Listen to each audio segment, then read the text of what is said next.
नमस्कार बच्चों, आज हम जानने वाले हैं पूर्ण संख्याओं के गुण। पूर्ण संख्याओं के गुण में हम पढ़ेंगे क्रम विनिमय नियम, साहचर्य गुण एवं तत्समक अव्यय, जोड़ एवं गुणन के लिए। क्रम विनिमय नियम के लिए हम a और b दो नंबरों को लेते हैं। a जोड़ b बराबर b जोड़ a होता है हमेशा। उदाहरण के तौर पर 2 जोड़ 3 बराबर 5 बराबर 3 जोड़ 2। गुना के लिए भी ठीक उसी तरह से a गुना b बराबर b गुना a होता है। उदाहरण के तौर पर 2 गुना 3 बराबर 6 होता है, जो कि फिर से हम लिख सकते हैं 3 गुना 2। अब इन नियमों से आगे बढ़ते हुए हम बढ़ते हैं साहचर्य गुण की ओर। साहचर्य गुण में हम जोड़ और गुना दोनों को शामिल करते हैं। इसके लिए हम 3 नंबर a, b और c लेते हैं। a जोड़ b ब्रैकेट में उसे जोड़ते हैं c से और फिर से ये बराबर हो जाता है a जोड़ b प्लस c ब्रैकेट में। उदाहरण के तौर पे 2, 3 और 8 को लिया गया है। 2 प्लस 3 को हमने ब्रैकेट में एक साथ जोड़ा, उसे फिर से जोड़ दिया 8 से, ये हो गया 13 और 13 को फिर से हम लिख सकते हैं 2 जोड़ 3 प्लस 8 ब्रैकेट में। गुना के लिए भी ठीक इसी तरह से एक उदाहरण प्रस्तुत किया गया है जिसमें 2, 3 और 5 को लिया गया है। वितरण गुण किसी भी पूर्ण संख्या a, b, c के लिए a Guna b plus c bracket में बराबर होता है a गुना b ब्रैकेट में जोड़ a गुना c ब्रैकेट में।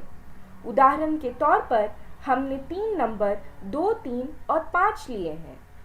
2 गुना 3 प्लस 5 ब्रैकेट में को हम लिख सकते हैं 2 गुना 3 ब्रैकेट में जोड़ 2 गुना 5 ब्रैकेट में।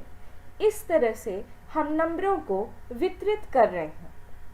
हमने 3 और 5 दोनों को वितरित कर दिया है मल्टीप्लाई करके, यानी कि गुना करके, और फिर उसे जोड़ करके अलग अलग।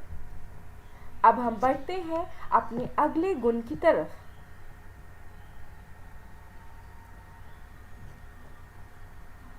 तत्समक अव्यय, जोड़ एवं गुणन के लिए। जोड़ एक का तत्समक अव्यय योज्य तत्समक।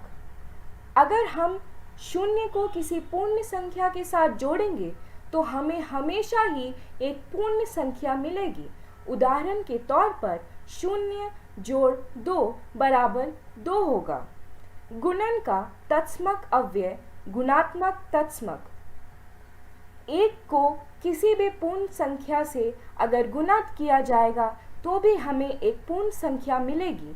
उदाहरण के तौर पे 1 गुना 2 बराबर 2 होता है। इस तरह से तत्समक अव्यय जोड़ एवं गुणन के लिए हम समझ चुके हैं।